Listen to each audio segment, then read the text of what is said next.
let's only allow one race to be here because we're inclusive. Hey, we should. Hey, only dress shirts. Only dress shirts podcasts because now, because we like we fashion. like community.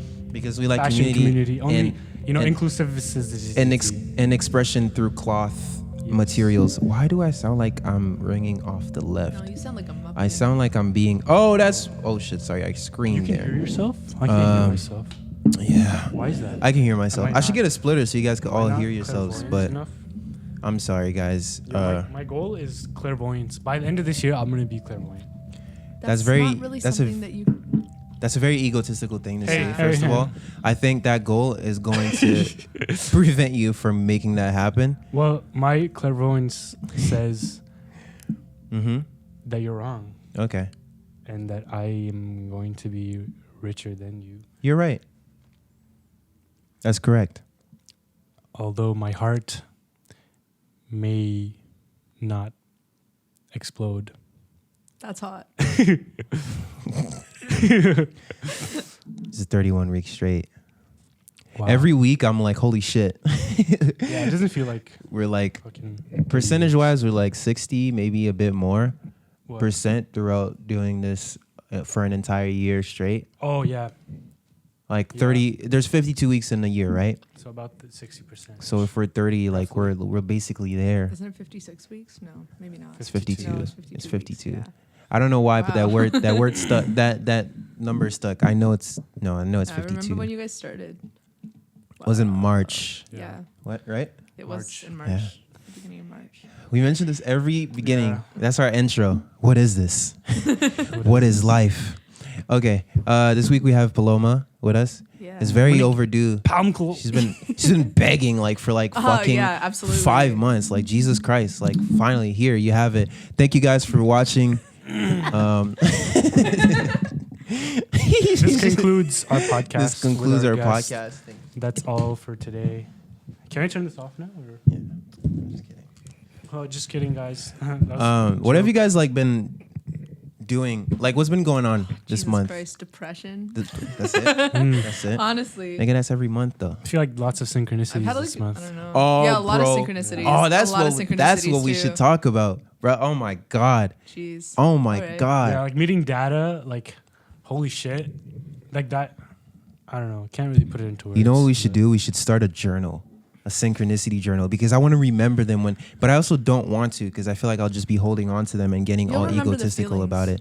But yeah, You'll no, remember the feeling like of it, and you'll remember whenever you like build upon something that you like learned with. And I guess if Yeah. you write it, then you kind of sink it into your memory. for sure, writing some is more. important.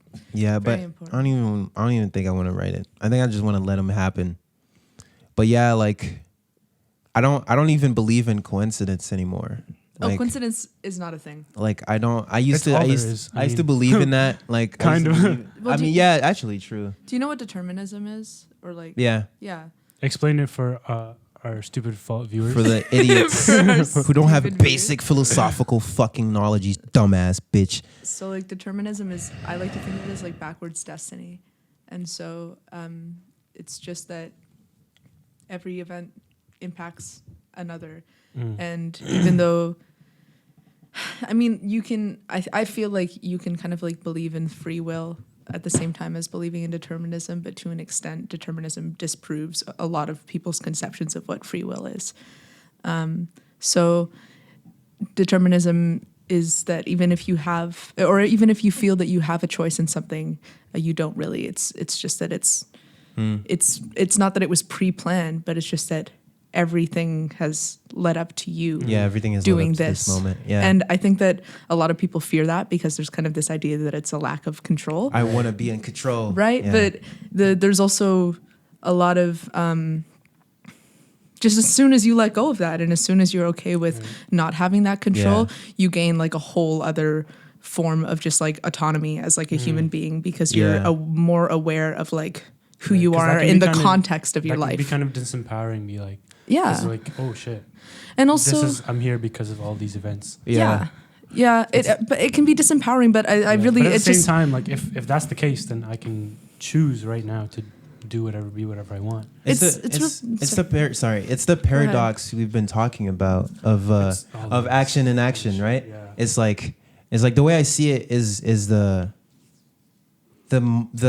more control you let go of, the more you actually gain. Weirdly enough. Have you guys read or listened to Tao Te Ching?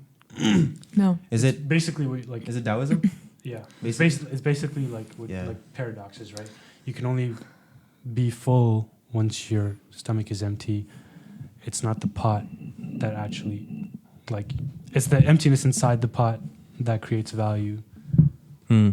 Yeah, that's where I got the concept of action and action. It's just, and I've been like, What do you mean by action and action? It's 'Cause effortless effort. Basically, it's like like Aikido or Jiu-Jitsu. I don't Or really like know Tai Chi. Yeah.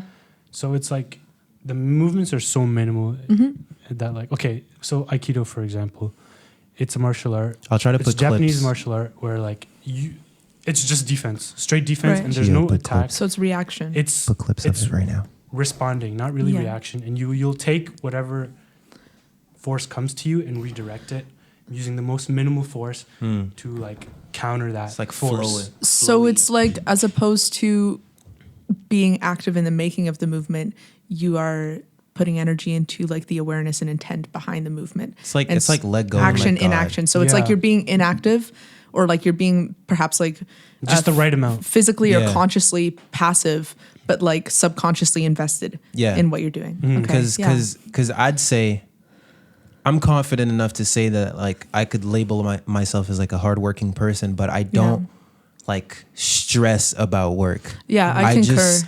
I'm just like, I want to get this done, and then it just happens.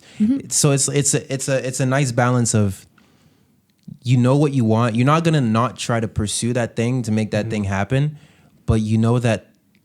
And I mean, it's up to people if you want to believe in that or not. It's but like the desire. The there's this- desire is there, but the attachment isn't. yeah, it's like what Dada mentioned last episode. It's the Mahat. The Mahat comes like as soon as you allow it to just come in and you connect to it the most, it starts to just show you the easiest, Right. like the nice paths. I just feel like I'm like a leaf in the wind, Yeah. or a leaf on a river. Right. I'll And go. Sorry. go ahead. No, you go. No, you go.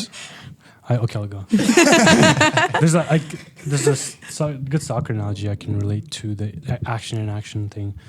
So, I mean, you have to control the ball in order to even like do anything with it. So if there's like a 50-yard pass that's zipping towards you, you're not gonna want to like put any force behind it. What you want to do is take it off, so you Right. can control it and take it.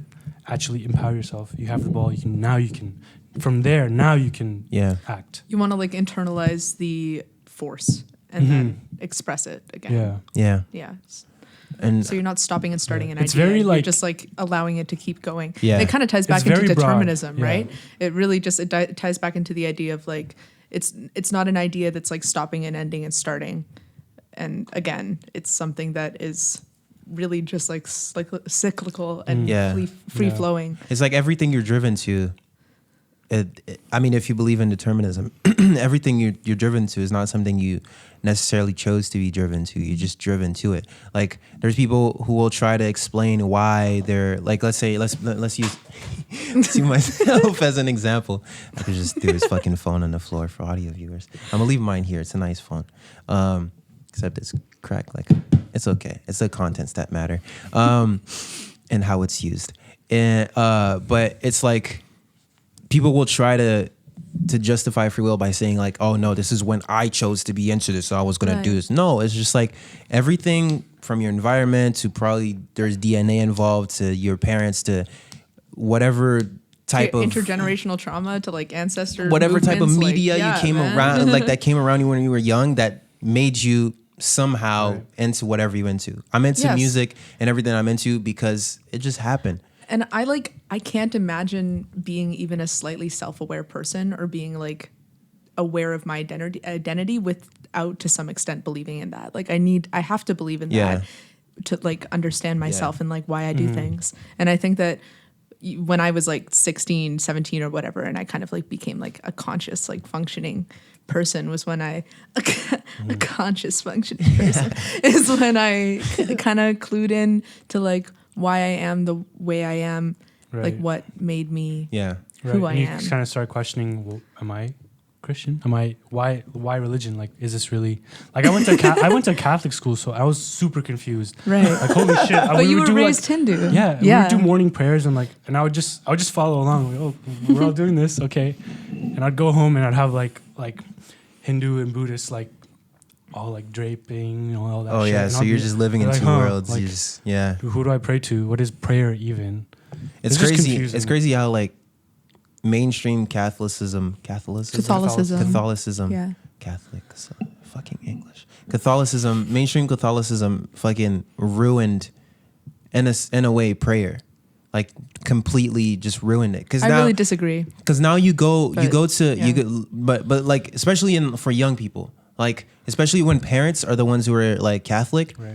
they tell you to pray because, or if they tell you a reason, it'll be because you don't want to go to hell. Like they tell you, they fear. Yeah. They're just like, they use fear to get you into it. And a lot of those kids in the morning when they're praying at like Catholic schools, it's just something they just get done. It's just get it done to start the day. It's not really like, let's pray and pray to have a good day. Let's actually like form a connection with God at the start of the day at 7 a.m. in the fucking morning and connect to God before we start learning things. And Whatever God is. Yeah. I mean, I think I agree with that to some extent. I also think it's hard to, like, relationships with God and like prayer and stuff are such personal practices that it's kind of hard to generalize. Like I would be wary of generalizing about something like that.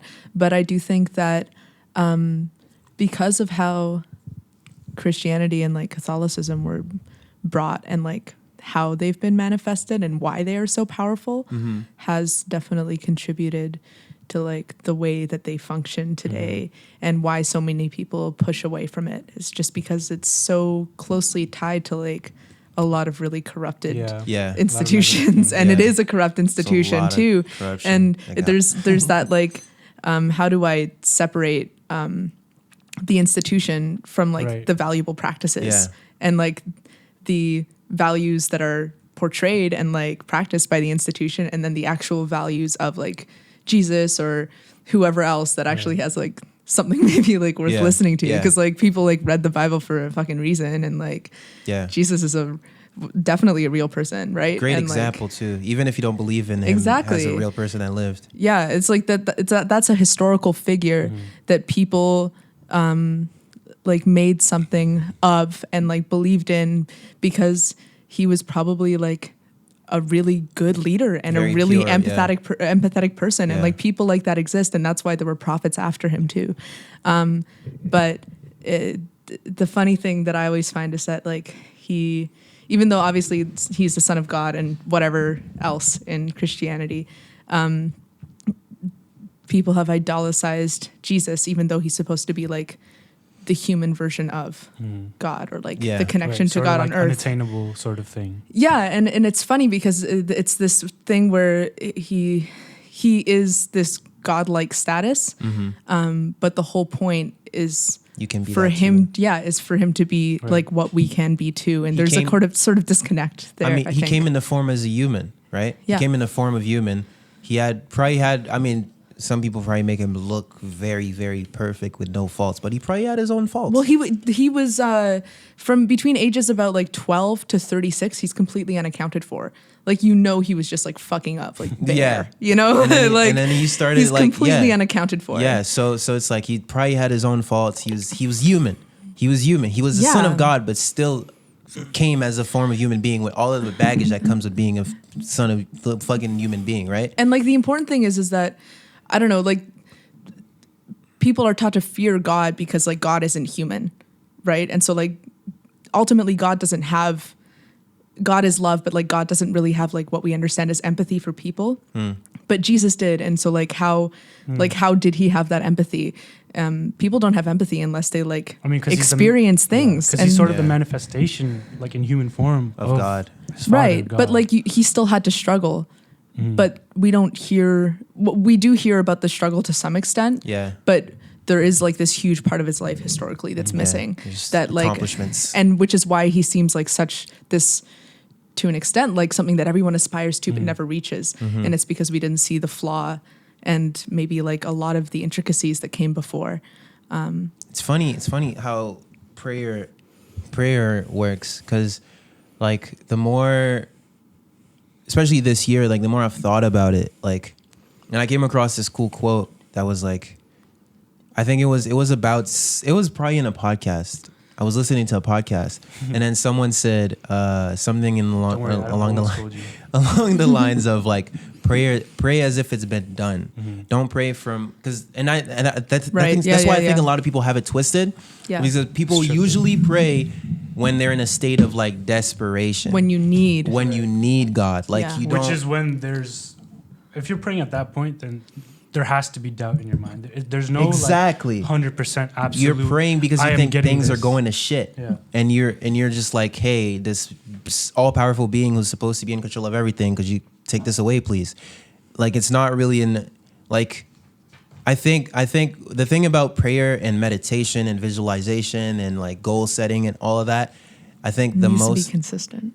It needs to be consistent. Yeah. But people focus too much on what they're saying instead of the feeling of what they're saying. 100%. Because like Dada said, emotion is what moves us. Mm-hmm. Like literally the book I'm reading right now, that's all it's saying. Yeah, that's what they all say. That's what Joe Dispenza says. It's just like, bottom line is like, you can be praying and like to not know how to like speak a language and have the most like broken way of saying anything, and it doesn't matter because like God still hears you. Yeah, because as long as the feeling's there, that's why when you pray, you should pray with gratitude. Wherever you are while you're praying, you should still thank God. And that's why a lot of those people who try to give advice on like manifestation and shit, they're like, when you're visualizing what you want, or you're thinking about what you want, or you're like imagining the scene, the most important thing is to imagine it with gratitude and the feeling of it, like not like the scene that you're building.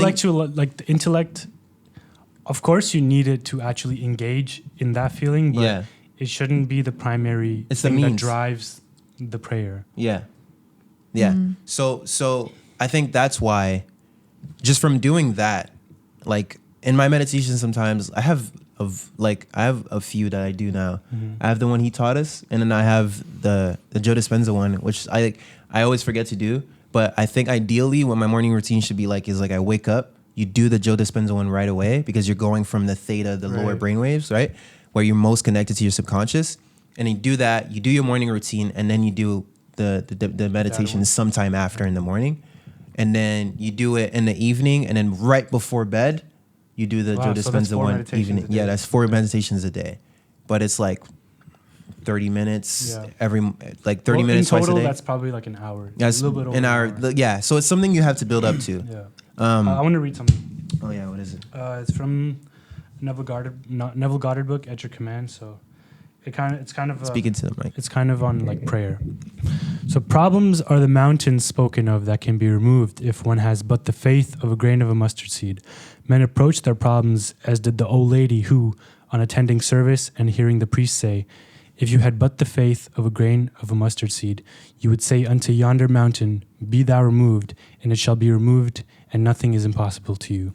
That night, as she said her prayer, she quoted this part of the scriptures and retired to bed in what she thought was faith. On arising the morning, she rushed to the window and exclaimed, "I knew that mountain would still be there." For this is how man approaches his problem. He knows that they are still going to confront him, and because life is no respecter of persons and destroys things, it continues to keep alive that which he is conscious of being. Yeah. A doubt. Can I look bars? Bars. Yeah, bro, you should do it. And it's not something you're gonna feel right away, because first times of me visualizing or meditating or like doing all this shit, especially at that point, it's still your mind, your monkey mind. Like, like, your ego's like, nah, this is not real. Because you're not getting results right away. Yeah, and also I feel like I've said this before, but like, tell me what you guys think of it. Like I think like one of the biggest human fears is the fear of success. Like we're actually afraid that we might turn out to be right. Like that's why we doubt so much. Like in a sense, when we do, like, biggest thing that have come from me, like realizing the amount of power we have as like we're the universe, right? And the as universe created what the beautiful shit we notice. So we have the same capabilities because we're just the universe observing the universe, right? Whereas the universe observing ourselves. So just as the universe created us, we are the universe. So we could create something of the same magnitude as same beauty, right? So realizing this and the amount of power that comes with that too, and responsibility, and like the fact that you can actually move mountains, you can actually like push things forward. And as Steve says, like you can put a dent in the universe if you really want to. Like a lot of people don't want that to be right because it's like blue pill, red pill. It's like waking up and seeing that you're in a matrix and you see the ugliness of that place that you're in instead of like the nice blue pill burger you could be eating. It's like the burden of choice. The problem I have with like this whole idea of like the matrix and like the illusion versus like the shittiness is that it's like, it's not just one or the other. Like it just is. Right. And I don't think it's a perfect metaphor at all. I don't think that there's a disgusting layer of scum. I think that there is like some sort of awareness to be found and that it isn't all what we perceive as like order and beauty to be. There's something beneath that and like beyond that. I think it's like everything. It's like, well, because like the one side of the coin only exists because like tails only exist because there is head. Exactly. Yeah. Not everyone is going to want to go with red pill, and there's nothing wrong with going with the blue pill. But that's not like a real choice. I think it is. I think it is. No, because in your life there are moments when you are going to exist in this like state of like not having to. I don't think it's. I'll give you an example. This morning, I woke up before my alarm, looked at the sunrise, and I looked at my bed. And that moment, I had the choice of red pill, go run, or blue pill, go back to bed.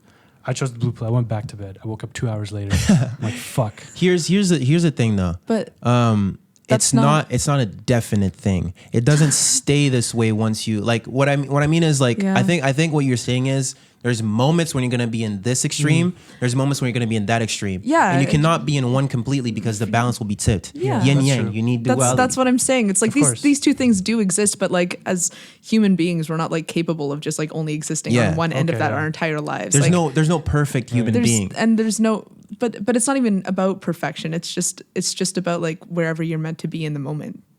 Yeah, I mean it's not that much. But you always have the choice. But see, this is getting back to choice. It's like this illusion of choice. Like I don't really feel like I have too much of a choice. I feel like I think about those things and I act in a way that is perhaps like more conscious or whatever when I need to do that and when I'm like supposed to do that and when it's valuable for me to do that. And there are other times when it's really not valuable for me to be acting or thinking in that way. Yeah. And I act and think on however I'm needed in the moment, and that's enough. It's a very frustrating thing to think about because it's like, why are you frustrated by it? No, it's not. I don't mean it as like frustrating as in like, oh, fuck. It's like wrapping your head around the concept is like, it's like trying to understand infinity.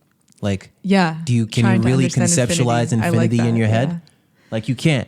It's like, you know, like intellectually what infinity means, but it's like, you can't really, but it's the same thing with that. It's like, as much as you think you choose a path or whatever, you're like, I want to work on this life mission, blah, blah, blah. There's still you're still going to have the exact equal and opposite side of that pulling at the same time. I would challenge you like to start thinking about it as instead of like red pill or blue pill, but to think about it as more as like how to bring accountability into this idea of like predestiny or whatever, or like understanding that you are what has happened before and you're doing all these things. But then like, as I'm acting, how do I still bring intent and like accountability into my actions and in my life? Yeah. And how do I balance that with like knowing that everything is meant to be as it's meant to be? And there's no perfect balance because those two things are completely in conflict with each other. They're completely in conflict with each other. A metaphor for religion, meditation, fucking every spiritual practice. Yeah. And so I think it's instead of like the red pill blue pill thing, because I think that's so stark, and that's also like kind of, that's like implying that the thing they turn on and off, or like these are settings that turn on and off, but it's not that they turn on and off. They exist all the time. The whole idea is that like, how am I being intentful, or how am I using intention, and how am I being accountable, and in what ways, while I'm just like navigating this duality. Right? I believe in both. I believe in both free will and determinism. I think it's important too, because like free will, if you don't believe in free will, then you won't do anything. It doesn't matter if free will exists or not. You have to believe in it. So that's what I like. That's how I feel about it anyway. So that like free will, even though it's in conflict with determinism, they have to exist at once, because like without one, you're just it's human nature to like believe that you have free will. You like, it doesn't even matter if you don't think about it that hard. Like, you're going to act as if you do. So it's an irrelevant topic. It's already Why do you think even though like everything like exists, like both sides of the coin exist like at all times, why are we always so driven to pick sides for things? Because you want control. And because you want to be able to name what you have. It's just back to the idea of like that absolute desire to be able to know like, I did this and I did that, and this is why I did this and this is why I did that, when really like things are a little bit too complicated, and you can think about it, but like as if you don't like let go of like feeling, I guess you're just like putting the weight of being fulfilled by something on something that's never going to fulfill you. And so if you are trying to get fulfillment from trying to define something and trying to control something in a very specific way, that is often like at least in like Western society, that's what we're like expected to, how we're expected to function, et cetera, then you're not going to feel satisfaction, because that's not the real questions that are like being asked of you. That's just like how you're hearing them. You need to like put that weight of fulfillment rather on like being okay with not knowing, or right. And so just like change the focus of it, because like, again, it's just the intent. It's just the intent behind the action. Oh man, this shit, it's so funny because like it's really shit you feel. It's not shit you really can intellectually explain and understand. Paul Selig kind of explains it as, I mean, if you choose red pill, that's kind of like you serving your higher self, right? Something that will actually serve your evolution. But if you choose blue pill, then it's like you're not really doing that. You're regressing in a sense. Why is it regression and why isn't it just being? Because it's taking the easy way out. Why is it easier? Who's to say? See, that's the thing. That's I have an issue with that. That's someone's subjective. It doesn't make any sense that's to someone's me. subjective view on what is what. Yeah. Like, what is wrong with not pursuing that thing? It's just that person's idea of that thing being the best thing to pursue. Why is it wrong? And Why I hate is it being right? silly, but like, what's his academic background? Like, what does he do? Man, fuck an academic background. No, I'm just curious, because like it's interesting. No, that's the way I interpret it. But he was like, he's a channeler. Okay, yeah, he's interesting. Because I don't know. I understand. I know what you mean. It's just we forget that we're just spilling a bunch of opinions at the end of the day. Yeah, you're just like spilling shit. Like it's objectivity is just like, we're just here. Like objectively speaking, bro, we're just on a rock. Yeah, I was gonna say, like, I don't do like a consistent daily practice at all with anything, and it's not because I'm like terrible at routine. Like, I could do routine if I really wanted to, but I actively choose not to, because I do what I feel when I feel like it. Yeah. And that's enough for me. And like, sometimes it's not enough, and that's when like things don't really go well. But at the same time, I don't. At the same time, you could be evolving at a faster rate. But even that, you're. Well, but I discipline myself in very different ways. That's true. To be. Yeah, it's not the only way to discipline yourself. The thing is, you say you do whatever you want when you feel like it, but I'll be the opposite extreme in saying that you're just a bunch of habits anyways. Exactly. So you're not really doing what you want when you feel like it. You're just doing a bunch of shit that you're used to doing anyways. Habits you built when you were growing up or that other people instilled in you. Yeah. So what he's saying is instead of running with those, what the routine does, it just builds a new one. So you're just going inside of the computer and then you're changing one piece of code. No matter what, you're not doing whatever you want every day. Yeah, there's Paloma. sure. There's shit Paloma likes. There's shit Paloma's used to doing every day. And depending on what Paloma likes doing every day, what Paloma chooses to do next will be based on all of those different things. Yeah. So in a way, you're not really doing what you want every day. Exactly. That's true. You're doing routines. I'm you're still routine. of course, I'm like doing routines, Yeah. but I think you're really talking about like challenging yourself, right? When you're like thinking That about, too, but it's also setting a new pattern, breaking that cycle of the old habits. but old habits and starting new ones and like breaking cycles. That's, to me, I see that as just like a challenge and like beginning a new idea. It is. Right. And so I apply that within the confines of like a lot of different things that I do, but I don't apply it within the confines of like how I set out my day. Yeah. I probably I should You just don't try have it. morning I've tried it routines. before, but like I you don't have morning routines and like night routines. Basically, is what you're saying, right? Like there's nothing when you wake up, you're like, oh, I have this set of things I do in order. No. Yeah, no. Because I'm just not like that as a person. I fully understand that. Yeah. Like, I fully understand that. Yeah. Like there's specific things I try to do when I wake up, but I'm also a very big is fucking living paradoxically. Like I think Tyler tweeted this, which is very funny because Tyler does not sound like the kind of spiritual guy at all. But he tweeted, "Don't let who you are become who you are," or "Don't let who you are determine who you are." So it's like, just because Acris is known to be very into yoga and spirituality doesn't mean that Acris needs to run with this for the rest of his life. I could wake up tomorrow and say, fuck music. And that power that I can do that is sick. Like, just because I'm known as this guy who makes like all of these like art things, like I do this, I could wake up tomorrow and say, fuck this podcast, and say, Acris, if you want to do this by yourself, you can. I don't want to do it anymore. I don't like to confine myself to what I am. It's like, it's this weird thing where like, I'm fully like, this is my purpose right now. This is what I'm fully into, but I'm also like open to the idea that tomorrow I could wake up and not be into it at all. And it's so important to give yourself space to change your mind. Yeah. But I also say that as like, I realize that I think in this way that's very like, ooh, whatever, I'm going to do whatever I want to do. And ooh, like life is so crazy and so fun. But I also am like, that was hot. You can actually hear. I'm sorry. I wanted to try that. What was I on about? Jeez. Yeah, that I'm also everything's I'm like a pretty like disciplined person. Like I push myself really hard in the things that I like will my like, and I don't even think about it that way. I'm not like, oh, I'm a hardworking person, but then I like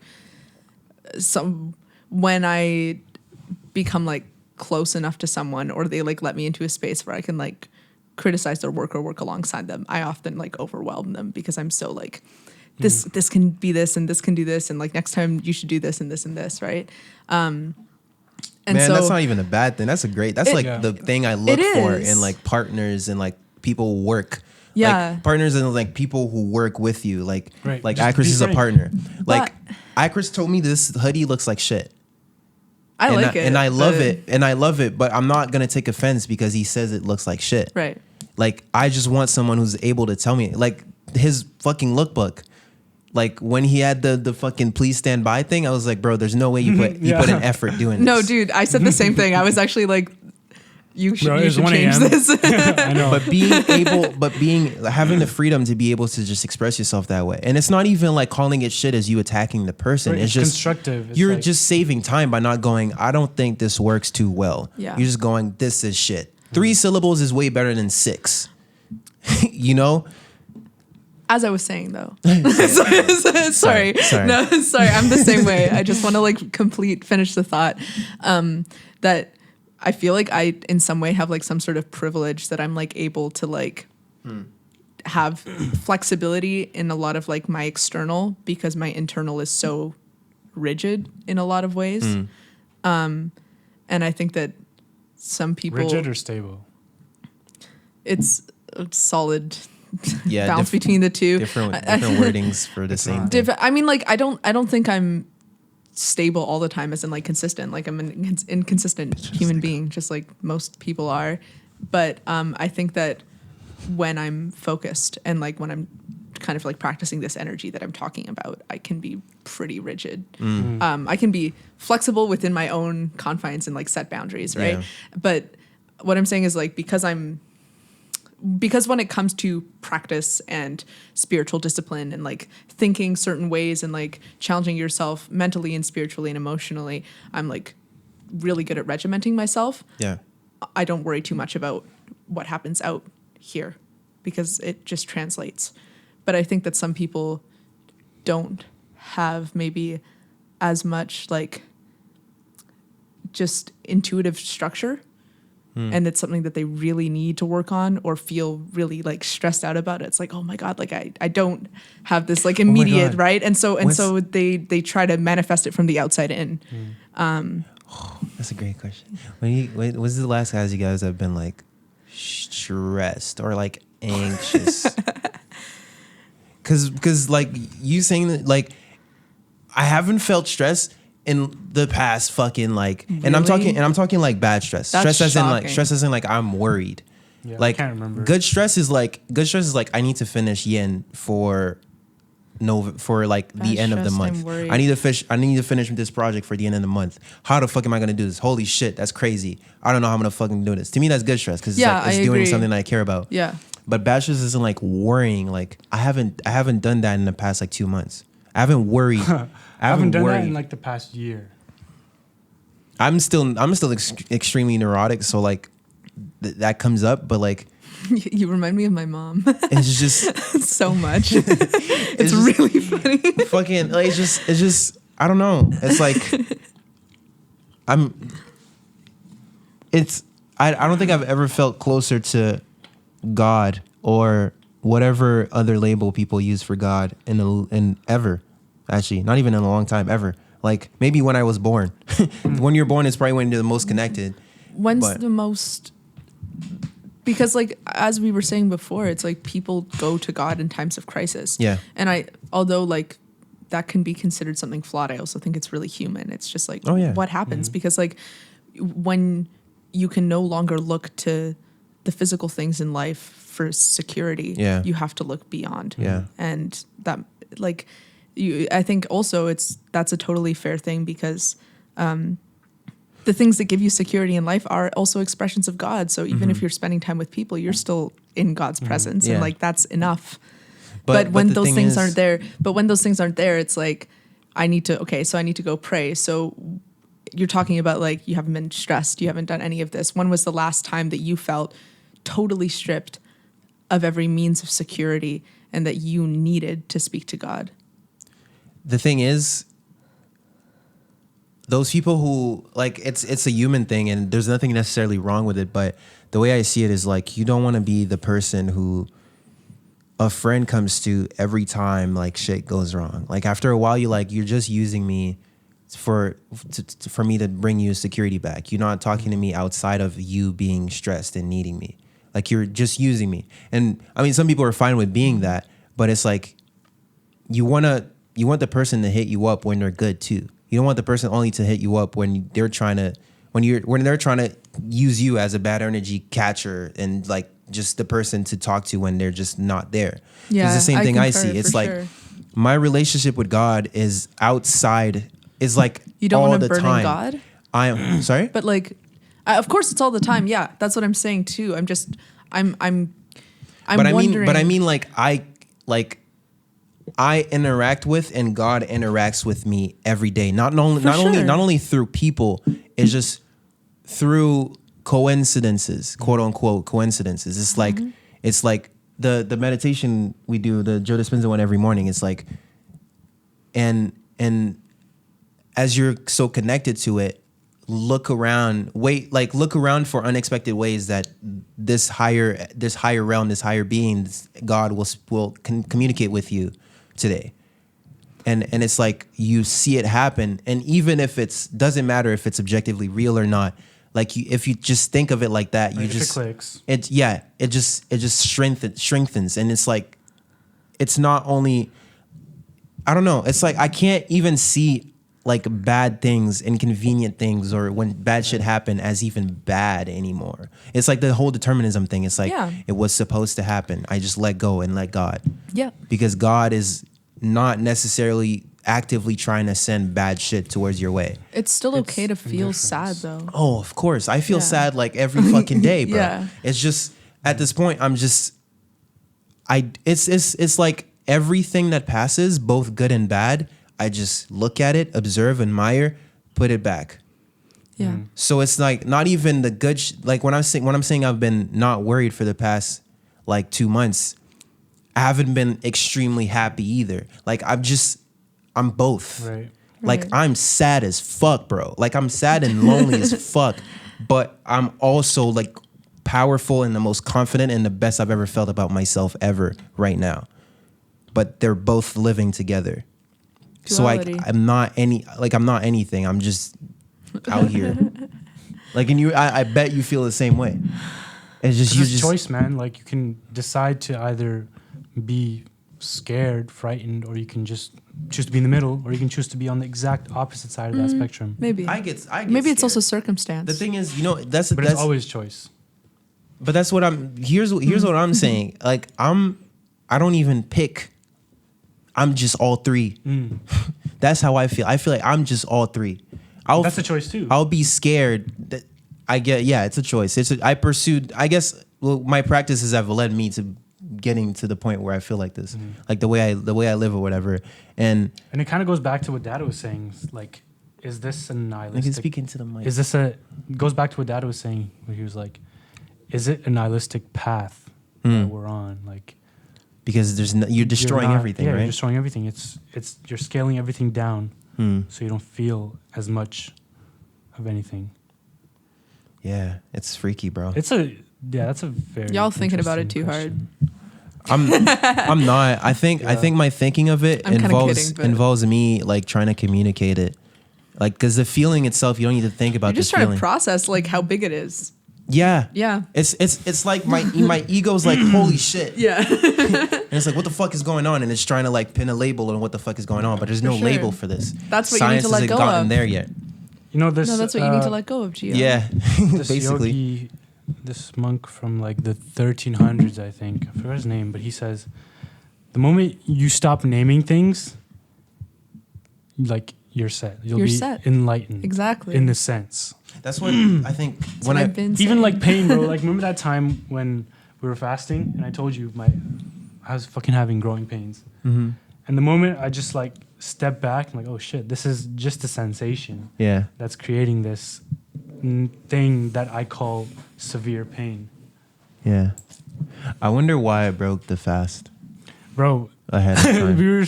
we're actually so trash for that.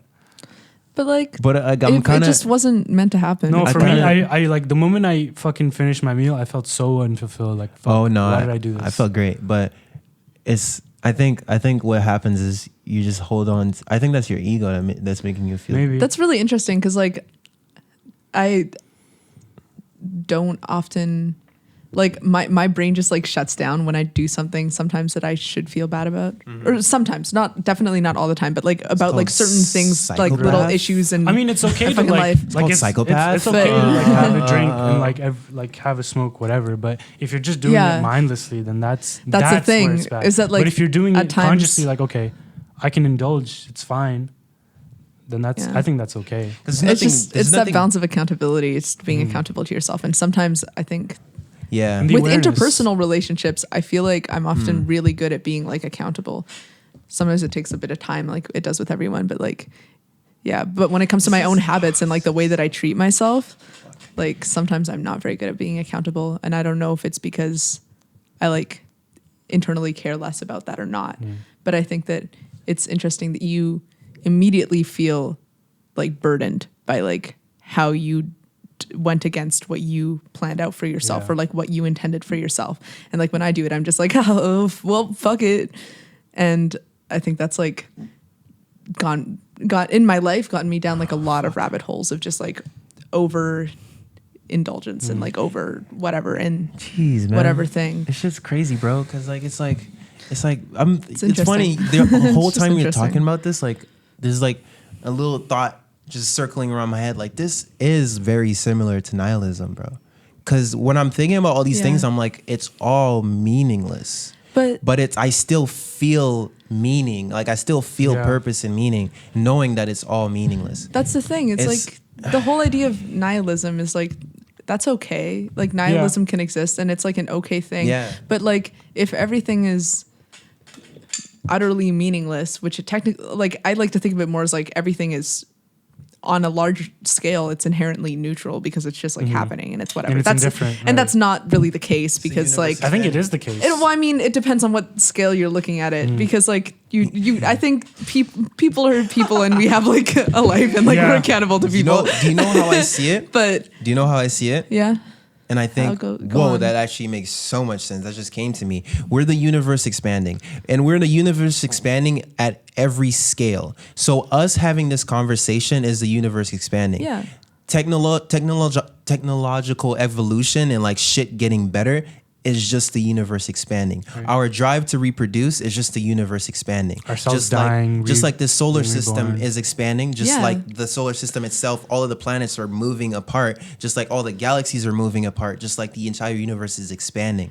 And like even our ability to imagine things and express ideas is just a manifestation of the expansion of the universe. That's why we want to create things. I have like two ways that I like to think about this. It's just that if everything is Sorry. You can just just keep going. No. I enjoyed like witnessing that. I just had to take that in. If everything is just like absolutely meaningless and if everything is just nothing or neutral or whatever, then within the context of that thing, it has meaning. Right. Like you give that word meaning. Context gives everything meaning. And so within the context of like the fact that we all impact one another and we're all living, that gives it enough meaning that like everything matters. It's like if nothing matters, then everything matters on some level. Right. And so there's that. And then I also just like to think about it in how much time has passed. Oh, it doesn't matter. I was just laughing at what you were saying. It's just funny. Yeah, I'm a professional Right, 'cause comedian. if you say, like, I'm a nothing professional matters, comedian. If you're saying nothing matters and you're giving value to that thing, like, oh, nothing matters. Should something matter? Nothing you're is giving everything. Something that you're giving that phrase value itself. Yeah. Nothing is nothing, bro. Nothing wait. matters, but nothing is everything. So everything also Everything matters. also matters. Shut up, Yeah. fucking hippie. And then the other way that I joke. like to think about it is like this kind of, I mean, this ties back into like God and all this kind of stuff, but I think it can be applied to the same idea of like everything is nothing, nothing is everything.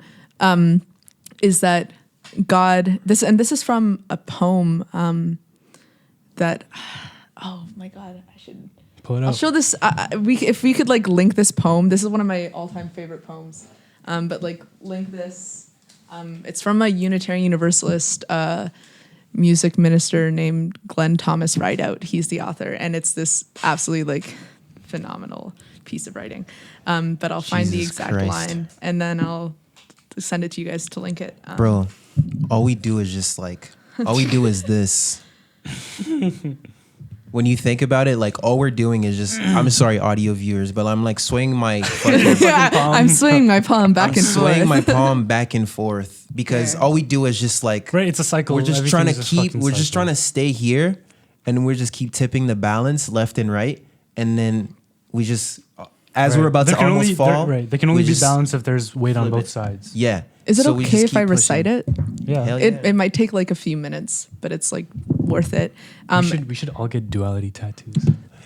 Finish the podcast. Finish the podcast with it. Finish the podcast with it, but not yet. Not yet. Okay, Not yet. okay. But I will say that there is like an audio recording of him reading it on the website. You, nigga. Oh, You're about it's- to do it. But it's he reads it so beautifully, like it's so good that and if you're you get about the to do it chance, better. like no, fuck no. Stop it's patronizing so it. good, man. It's like listening to like fucking like butter. It's so beautiful the way that he Butter. recites it. Butter. And she's butter. Yeah, so I'll recite it, Butter. but like I would definitely recommend listening to it afterwards, in your free time, Just listeners and viewers. Finishing question. Just have you guys like any cool piece of information you guys have come across in the past? You've been reading, so like any cool things you guys have learned the past week the or month? mantra in the Neville Goddard book. Oh, like, the I mean, I am? it's the I am. Yeah. I mean, that's so powerful because, fuck, man. Like, if you can, in a sense, like if you repeat that mantra in your meditation, whatever, It makes more sense. You're kind of making that space more accessible to you. So even if you're like in a situation, you're presenting in class, you're fucking stressed because you need to get up in front of lots of people. I am. You literally are saying to yourself, "I am stressed," and you can you cannot be anything else but what your consciousness is aware of at that moment. So if I am stressed, you're gonna be stressed. But if I am empowered, like, you can be whatever you want. It's just you need to be able to take that step back of awareness and be conscious of what exactly you desire. That's what I'm saying. Is like intent. Yeah, intent. Oh, the most important thing behind your actions, and how do you be accountable to the world around you? Dada said the perfect thing. A lot of people are very obsessed with being a leader. Like, a lot of people feel like they're supposed to be the ones who make the change in the world, blah, blah, blah. Like, I want to be the CEO I want to be a CEO. I want to be a CEO. 'Cause especially now that it's like super popular being a company owner, blah, blah, blah, like artist. But then it's like, he also said while he was talking about the whole business shit, it's like, an idea doesn't work if there isn't people to consume or buy the idea. Like, a company is not successful without the customers. So like as important leaders are, like, leaders are incomplete without followers. And also, you're not like, a leader until as you have a leader, followers. you're not really like, yes, you have an idea you want to push, but you're really the conductor. Like, okay, That's my favorite word. it's like you have to kind of follow your followers if you're a leader, because like, how are you going to lead people that you don't even know what their interests are, how their minds work? But you should also figure out whether or not you're a leader or a follower. And there's nothing wrong with being a follower. I think you're just in conversation with everyone. What do you mean? You're just exchanging. As a leader, Not as just, you're just Yeah. navigating. Yeah. I mean, there's this quote. It goes I You know like, receive and you give. I know. Yeah, I goes know what like- you mean. when when a before you- task is accomplished, when a group accomplishes a task and the leader has done its work, when a good leader, I don't even know how to, okay, I'm going to butcher this, but when a good leader leads a team to accomplish a task, the members of that team will say, great, we did all this work. Yeah. So it's like, it's not really it's back. It's the fucking dual. Like, no, I understand what you paradox. mean though. It's like when a leader does its job, it's that the followers like learned the process so well that they And the are leader as good empowers. they're so empowered that they become leaders themselves, essentially, right? Yeah. Is that they like learn whatever they were supposed to be following, that they're as capable as the leader was before, and I now like what can. I like what you said more. I mean, it's the Me same too. thing. It's like no, not just now. Like when you said you just like interacting with everyone. That's basically what you are. Yeah. And the label put on it is just the guy that's in front, or the guy that's doing the most talking, or the person who's just depends on the scale of what you're looking at. yeah, just a right? person. Let's say like there's a company, the person who started it gets pinned this label. Yeah. And then everyone else who works for that person gets pasted that label. But it's really just humans interacting and trying to make shit happen. And the universe is really just the universe expanding. That's all everything is. It's cool to like observe the roles that you play in other people's lives though. And also like observe the roles that other people play in your life. And then think about like how their relationship to someone else might be different as opposed to what it is to you. I think that's important to like humanize people too with that. Bro, I really love this podcast. Not me. I hate it. It's Fuck this podcast. I feel very neutral about it. fuck this podcast. It's amazing. Fuck this podcast. It's awesome.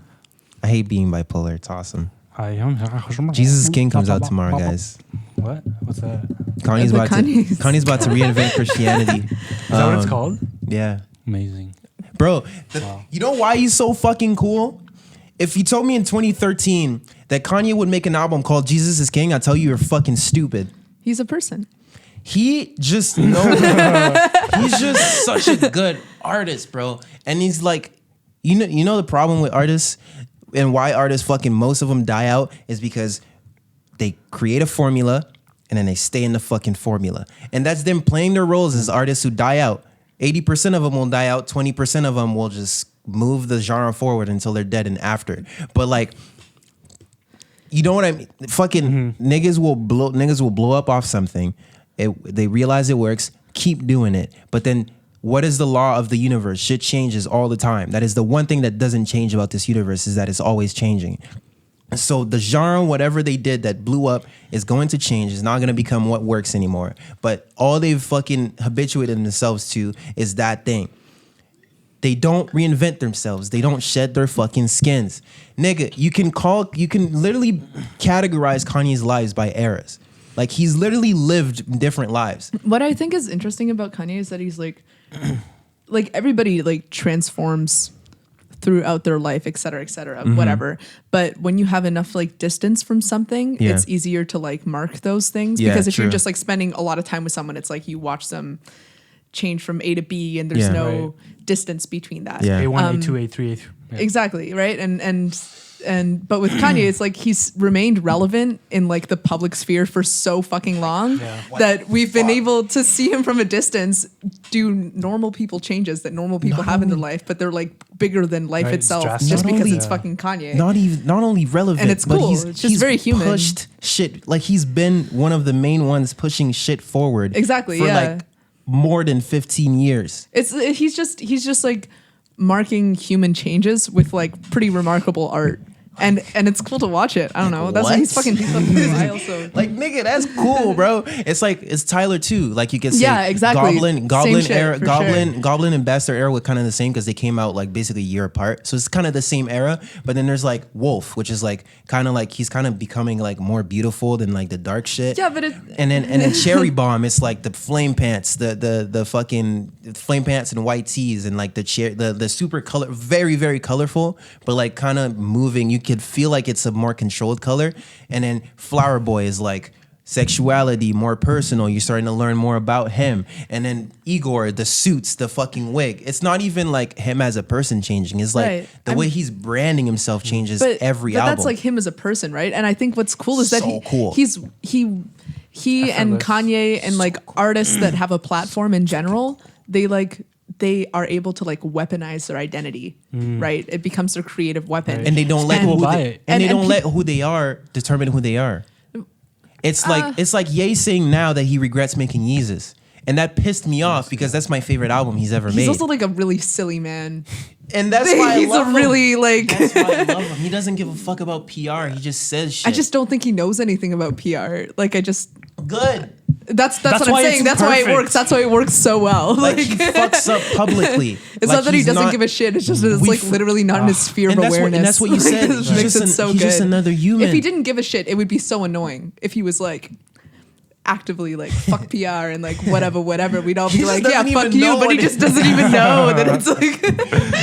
It's so funny seeing him in an interview. He just looks like a child. Like I'm just talking to this person. He has like fucking amnesia. Like he definitely, because people call him out on it. So he's probably like at some point like, oh wow, I really did like a thing that's like a weird thing to do socially. And then he just like forgets.